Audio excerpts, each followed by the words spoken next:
नमस्कार दोस्तों, मैं संदीप जांगीड़ हमारे अपने YouTube चैनल आर्य एग्रीकल्चर इंस्टीट्यूट सीकर से एक बार आपका फिर से हार्दिक स्वागत करता हूं। देखो दोस्तों, हम डेली 2 वीडियो अपडेट कर रहे हैं। एक हम ऑर्गेनिक केमिस्ट्री को लेके चल रहे हैं और एक हम इनऑर्गेनिक केमिस्ट्री को लेके चल रहे हैं। इनऑर्गेनिक केमिस्ट्री के अंदर हम रिडॉक्स रिएक्शन और एटॉमिक स्ट्रक्चर को डिस्कस कर चुके। आज हम एक बहुत अच्छा टॉपिक केमिकल बॉन्डिंग को डिस्कस करेंगे, जहाँ से जेट के अंदर भी क्वेश्चन आते हैं, ठीक है, और ICR के अंदर भी 2 से 3 क्वेश्चन देखने को मिलते हैं एग्जाम के अंदर। तो आज हम नए चैप्टर की शुरुआत करेंगे और वो चैप्टर है हमारे पास में केमिकल बॉन्डिंग। केमिकल बॉन्डिंग, ठीक है बच्चों, इसको रटना नहीं है, ठीक है, कॉन्सेप्ट से हम लेके चलेंगे, ठीक है, ताकि जो क्वेश्चन आएंगे वो क्वेश्चन क्या हो, आपकी सारे के सारे क्वेश्चन सही हो, ठीक है। देखो यहाँ से केमिकल बॉन्डिंग को हम बोलते हैं रासायनिक बंध, रासायनिक बंध केमिकल बॉन्डिंग में, ठीक है। देखो इसमें डिस्कस क्या करेंगे, इसके अंदर डिस्कस हम करेंगे पहले कि बॉन्ड, ठीक है, कि बॉन्ड के टाइप्स क्या है। जैसे हम आयनिक बॉन्ड को डिस्कस करेंगे, कोवैलेंट बॉन्ड को डिस्कस करेंगे, कोऑर्डिनेट बॉन्ड को डिस्कस करेंगे, मेटालिक बॉन्ड को डिस्कस करेंगे, हाइड्रोजन बॉन्ड को डिस्कस करेंगे, उसके बाद में वैन डर वाल्स को डिस्कस करेंगे। तो हम पहले बॉन्ड्स को डिस्कस करेंगे। बॉन्ड्स के बाद में, ठीक है, इसमें एक आता है फजानियम, ठीक है, काफ़ी इम्पोर्टेंट है फजानियम, ठीक है। और फजानियम के अंदर हम डिस्कस करते हैं अपन आयनिक कैरेक्टर को, आयनिक लक्षण, ठीक है, आयनिक लक्षण के साथ साथ सहसंयोजक लक्षण, ठीक है, किसके अंदर सहसंयोजक लक्षण ज़्यादा होते हैं या किसके अंदर आयनिक लक्षण ज़्यादा होते हैं, ठीक है। या फिर कभी कभार किसी का मेल्टिंग पॉइंट ज़्यादा पूछ लेता है, किसका मेल्टिंग पॉइंट ज़्यादा है, किसका बॉइलिंग पॉइंट ज़्यादा है, ठीक है। उसके बाद देखो यहाँ पे हम डिस्कस करते हैं, मैं बॉन्ड पैरामीटर की भी बात करूँगा, ठीक है। बॉन्ड पैरामीटर का मतलब क्या है, हम यहाँ पे डिस्कस करेंगे बॉन्ड एंगल को, बंद कोण को डिस्कस करेंगे, किसके अंदर बंद कोण ज़्यादा है, किसके अंदर बंद कोण कम है। बहुत बार एग्जाम के अंदर क्वेश्चन देखने को मिलता है बॉन्ड एंगल से, ठीक है। फिर हम यहाँ पे डिस्कस करेंगे बॉन्ड ऑर्डर को भी डिस्कस करेंगे, बंद क्रम हम कैसे निकालते हैं, ठीक है। उसके बाद देखो यहाँ पे बॉन्ड एनर्जी को भी डिस्कस करेंगे, बंद ऊर्जा को डिस्कस करेंगे कि किसकी बंद ऊर्जा ज़्यादा है, किसकी बंद ऊर्जा कम है यहाँ पे। उसके बाद देखो इस चैप्टर के अंदर हम हाइब्रिडाइजेशन संकरण भी हम यहाँ पे लेके चलेंगे कि कोई भी आपको स्पीसीज देते हैं और उस स्पीसीज के अंदर हाइब्रिडाइजेशन पूछा जाता है, कौन सा है, sp है, sp2 है, या फिर sp3 है, या फिर sp3d है, उसके बाद sp3d2 है, या फिर sp3d3 है, या dsp2 है, उसके अंदर हाइब्रिडाइजेशन को डिस्कस करेंगे। यहाँ पे हम VBT theory, valence bond theory and MOT theory, molecular orbital theory, इसको भी डिस्कस करेंगे यहाँ पे, ठीक है।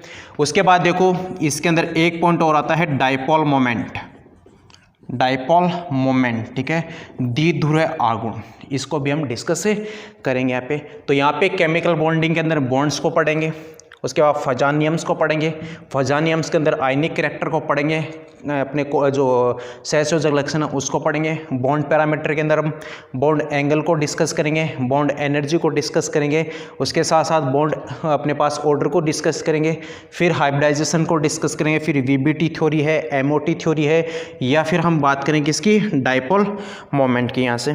तो ये तो है चैप्टर के अंदर यहाँ से जो इसका इंट्रोडक्शन है, ठीक है, क्या क्या चीज़ हम डिस्कस करेंगे। अब हम शुरुआत करते हैं इस चैप्टर के, ठीक है। और इस चैप्टर के अंदर फर्स्ट क्वेश्चन बनता है हमारे पास कि बॉन्ड क्या चीज़ है, ठीक है, बॉन्ड का निर्माण क्यों होता है, ठीक है। यहाँ पे फर्स्ट क्वेश्चन यहाँ से, ठीक है। देखो बॉन्ड का मतलब यहाँ पे क्या है, बॉन्ड, ठीक है। जैसे सपोज करो मैं बात करूँ आयंस की, किसकी बात करूँ, आयंस की। अब देखो आयंस के अंदर हम चाहे कैटाइन की बात कर लो, ठीक है, कैटाइन के साथ साथ हम बात करेंगे एनायंस की, कैटाइन या फिर एनायंस की बात करें, यहाँ पे दोनों के बीच में क्या होगा, फोर्स ऑफ अट्रैक्शन होगा, force of attraction. Force of attraction का मतलब है यहाँ पे आकर्षण बल काम करेगा। कौन सा बल काम करेगा, आकर्षण बल काम करेगा। और जैसे यहाँ पे आकर्षण बल काम करेगा, यहाँ पे किसका फॉर्मेशन होगा, बॉन्ड का फॉर्मेशन होगा, बंध का निर्माण होगा, ठीक है।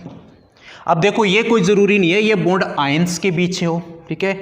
यहाँ पे देखो एटम यदि मैं A ले लूँ और यदि एटम B ले लूँ और ये आपस में इनके बीच में भी यदि आकर्षण बल काम कर रहा है तो यहाँ पे भी किसका फॉर्मेशन होता है, तो याद रखा बॉन्ड का फॉर्मेशन होगा। क्या होगा, बॉन्ड का फॉर्मेशन होगा। ठीक है, तो इसकी डेफिनेशन क्या बनी, तो देखो डेफिनेशन है या तो आयंस की बात कर लो, ठीक है, या फिर मैं बात करता हूँ किसकी, एटम्स की। आयंस या फिर एटम्स, इनके बीच में क्या करेगा, फोर्स ऑफ अट्रैक्शन यहाँ पे काम करेगा और फोर्स ऑफ अट्रैक्शन के दौरान यहाँ पे क्या होता है, बॉन्ड का फॉर्मेशन होगा। क्या होगा, बॉन्ड का फॉर्मेशन होगा। ठीक है, अब देखो याद रखा बॉन्ड का फॉर्मेशन, इस दौरान जो एनर्जी होती है वो एनर्जी यहाँ पे क्या होगी, रिलीज होगी। यहाँ पे क्या होगा, एनर्जी यहाँ पे बाहर निकलती है। ठीक है, अब देखो एक क्वेश्चन ये और आता है कि बंध का निर्माण क्यों होता है, क्यों बंध का निर्माण करते हैं। ठीक है, तो बंध का निर्माण इसलिए किया जाता है ताकि वो स्टेबिलिटी को गेन कर सके। क्या कर सके, स्टेबिलिटी को गेन कर सके, स्थायित्व को प्राप्त कर सके। एक तो ये, दूसरा यदि आपको पूछा जाए कि क्यों करते हैं तो याद रखना वो इसलिए भी करते हैं ताकि उनका जो ऑक्टेट है, ऑक्टेट का मतलब है उनका जो इलेक्ट्रॉनिक विन्यास है वो किसके जैसा हो जाए, अक्रिय गैसों जैसा हो जाए। किसके बराबर है, अक्रिय गैसों जैसा। और अक्रिय गैसों का इलेक्ट्रॉनिक विन्यास क्या है, NH2NP6 है। लेकिन इसके अंदर भी अपवाद है, वो अपवाद हमारे पास में कौन सा है, हीलियम। क्या है, हीलियम है। हीलियम एक अपने पास में अक्रिय नोबल गैस है, लेकिन इसका जो इलेक्ट्रॉनिक विन्यास है वो विन्यास क्या होता है, NH2 होता है। क्या होगा, NH2 मतलब 1s2 के यहाँ पे। ठीक है, 1s2।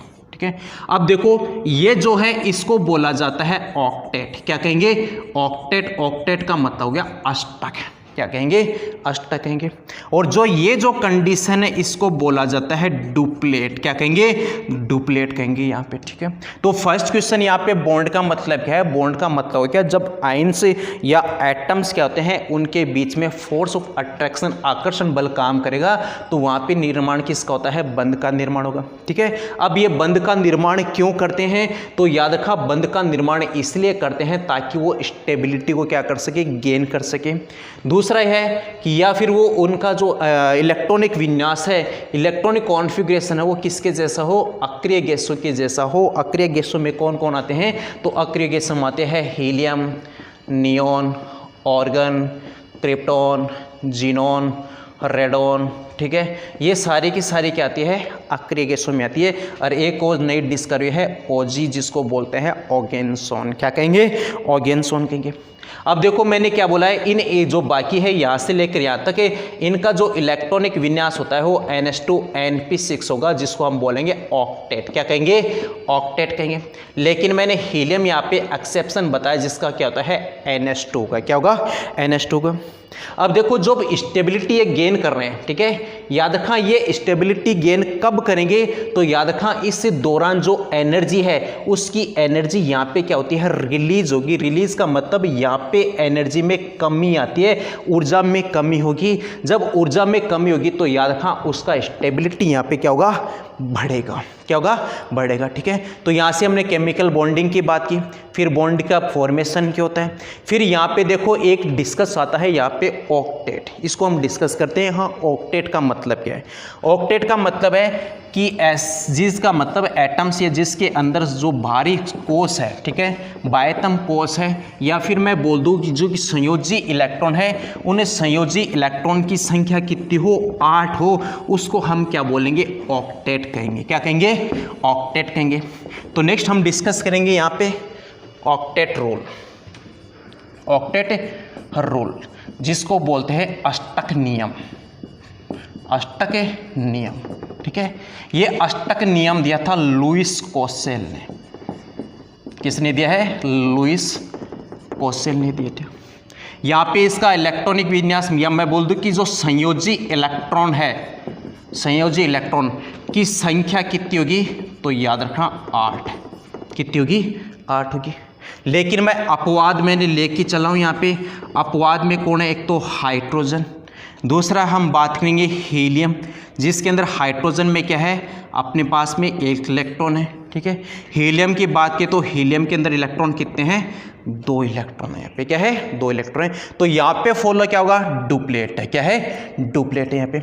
अब देखो अष्टक बनाते कैसे, मतलब अष्टक का मतलब है जिसके पास में यदि इलेक्ट्रॉनिक विन्यास अक्रिय गैसों जैसा हो जाता है, इसका मतलब वो वहाँ पे क्या करते हैं, स्टेबिलिटी प्राप्त करते हैं। ठीक है, स्टेबिलिटी को गेन कर लेते हैं।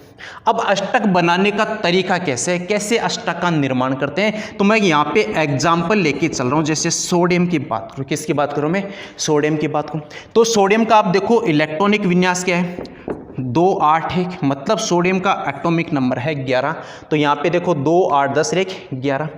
अब ये क्या करेगा सोडियम, ये भारी कोश है, इसमें से एक इलेक्ट्रॉन निकाल दिया और कन्वर्ट किस में हो गया, Na पॉजिटिव के अंदर। यहाँ से एक इलेक्ट्रॉन गायब किया।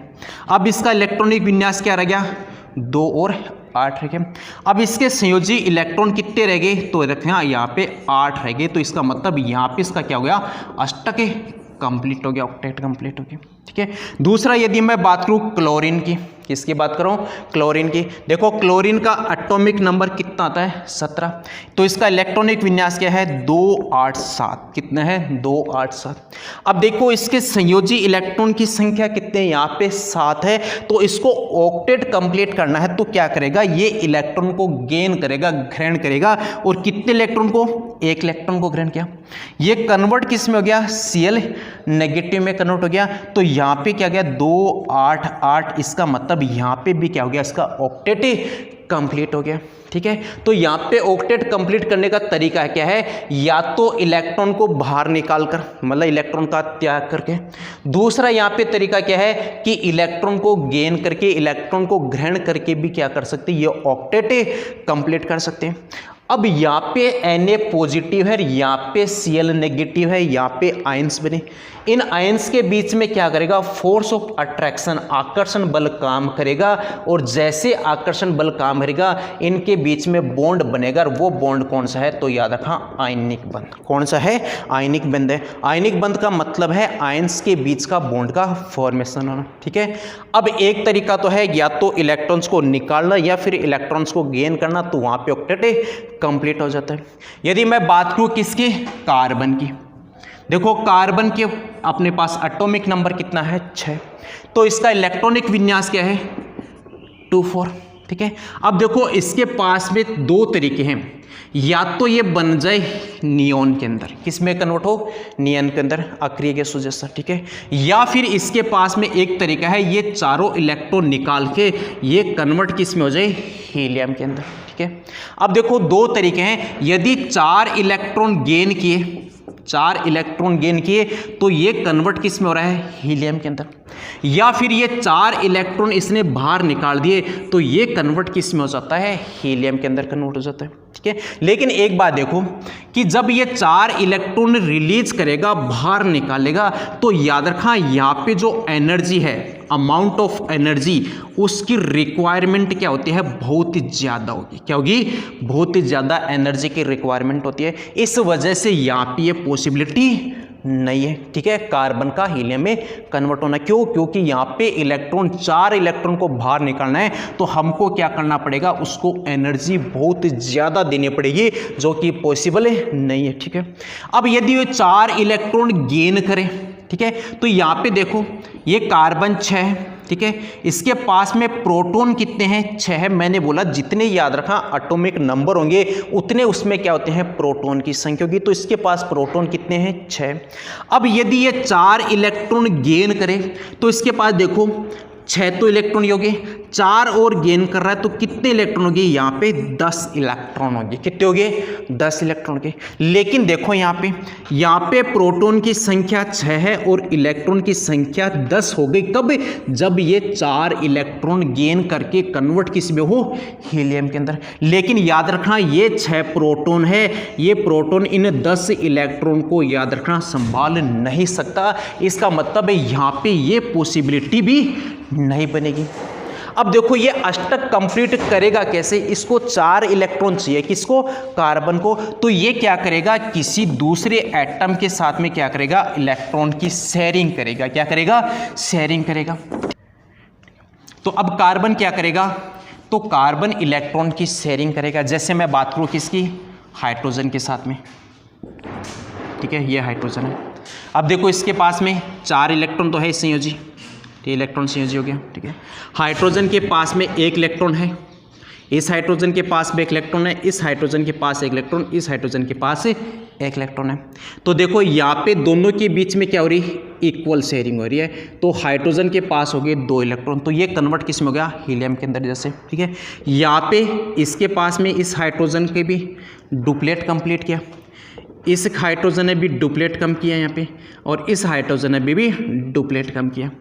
अब देखो कंप्लीट किया, कार्बन के पास में 4 इलेक्ट्रॉन तो खुद के हैं और 4 इलेक्ट्रॉन किसके हैं, यहाँ पे हाइड्रोजन के। इसका मतलब ये कन्वर्ट किसके अंदर हो गया, अब 8 इलेक्ट्रॉन के अंदर, मतलब इसका अब यहाँ पे अष्टक पूरा हो चुका, ठीक है। तो इसका मतलब दूसरा तरीका क्या है, तो दूसरा तरीका मैं बोल दूं कि समान इलेक्ट्रॉन की साझेदारी, समान इलेक्ट्रॉन की साझेदारी से भी हम क्या कर सकते हैं, वहाँ पे ऑक्टेट कंप्लीट कर सकते हैं यहाँ पे, ठीक है। थर्ड जो मैं तरीका बताऊंगा, तो याद रखा, एक ही एटम के द्वारा, एक ही एटम या परमाणु के द्वारा दोनों इलेक्ट्रॉन का त्याग, ठीक है, या मैं बोल दूं दिए जाते हैं किसको, किसी दूसरे एटम को, ठीक है। और ऐसे बॉन्ड को याद रखा कहा जाता है उपसहसंयोजक बंध। क्या कहेंगे, उपसहसंयोजक बंध। और जब यदि इक्वल शेयरिंग होती है तो याद रखा ऐसे बॉन्ड को कहा जाता है सहसंयोजक बंध। क्या कहेंगे, सहसंयोजक बंध कहेंगे। अब देखो इसका थर्ड का एग्जाम्पल की बात करेंगे यहाँ पे, एग्जाम्पल जैसे NH3 और मैं बात करूँ BF3 की, NH3 और BF3 की। यहाँ पे देखो बोरोन के पास में नंबर ऑफ इलेक्ट्रॉन यहाँ पे क्या है, 1s2 2s2 2p1, ये है बोरोन का, ठीक है। बोरोन के संयोजी इलेक्ट्रॉन की संख्या 3 है और यहाँ पे 3 फ्लोरीन के साथ में, ठीक है। तो यहाँ पे इसके पास इलेक्ट्रॉन की संख्या कितनी है, 6 इलेक्ट्रॉन की, ठीक है। यदि मैं बात करूँ NH3 की, तो NH3 के अंदर नाइट्रोजन के 3 इलेक्ट्रॉन तो हाइड्रोजन के साथ में बॉन्ड बना रहे हैं, लेकिन यहाँ पे देखो 2 इलेक्ट्रॉन ऐसे भी हैं जो बॉन्ड का फॉर्मेशन नहीं करते, वो क्या कहलाएंगे, लोन पेयर कहलाएंगे। क्या कहलाएंगे, लोन पेयर कहलाएंगे। तो इसके पास में 2 यहाँ पे लोन पेयर के 2 इलेक्ट्रॉन, 3 इसके नाइट्रोजन के खुद के हैं, 3 यहाँ पे क्या है, हाइड्रोजन के हैं। तो इसके पास इलेक्ट्रॉन कितने हैं, 8 इलेक्ट्रॉन है। अब देखो अष्टक कंप्लीट कब करेगा, ये नाइट्रोजन अपने इलेक्ट्रॉन किसको दे दे, इस बोरोन को दे दे। अब जैसे ये नाइट्रोजन अपने लोन पेयर इसको दिया 6, तो इसके पास थे 2 इलेक्ट्रॉन और आगे इसके पास अब कितने इलेक्ट्रॉन हो गए, 8 इलेक्ट्रॉन हो गए, और इसके पास 8 इलेक्ट्रॉन ऑलरेडी पहले से। तो देखो यदि एक ही एटम के द्वारा दोनों इलेक्ट्रॉन दिए जाते हैं तो वहां पे जो बॉन्ड बनता है उस बॉन्ड को कहते हैं उपसहसंयोजक बंध। क्या कहेंगे, उपसहसंयोजक बंध कहेंगे। तो 3 तरीके के द्वारा हम बना सकते हैं। पहला कौन सा है, आयनिक बॉन्ड के द्वारा। आयनिक बॉन्ड का मतलब इलेक्ट्रॉन को बाहर निकालना, इलेक्ट्रॉन को गेन करना, तो वहां से अष्टक पूरा कर सकते हैं।